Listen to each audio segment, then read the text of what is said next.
For you, what is a good leader?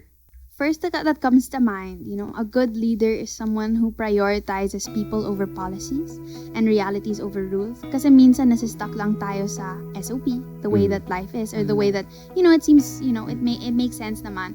But then when, you actually learn to communicate, and that's also another thing, is somebody who's a good communicator. And somebody who's very precise with their words, para hindi nagkakos ng extra division.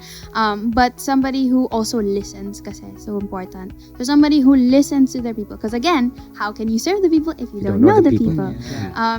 And so when you communicate, when you listen, you'll realize, for example, Pasig City, woo-woo, Pico Soto, they said that face shields are required for bikers.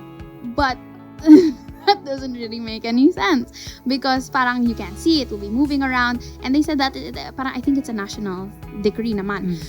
But Mayor Vico was like, yo, he asked his bikers in Pasig, he's like, is this even a good idea? And they're like, hindi po talaga, sir. So he said, in Pasig, you don't need to wear your face shield. And that is prioritizing people's safety, and their ability to bike around, instead of just the basic policy and basic rule. And so, sorry, nag-sidetrack. But somebody who knows the people, prioritizes the people, somebody who can communicate with his people. Yeah, and prioritizes that over personal agenda also. When people ask me what I want to be in the future, I always say public servant. I never really say politician. I never really say this or that. I just want to serve the public.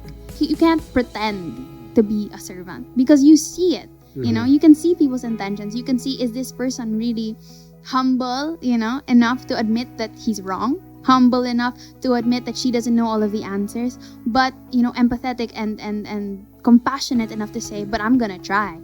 I'm gonna try my best to lead you, to lead my people. And so leadership skills are also a huge thing. It's somebody who can put together a team. Those are just very, very simple things where I think it's just really basing it on character and also capability. Kasi pwede naman may character siya pero capability sakto lang.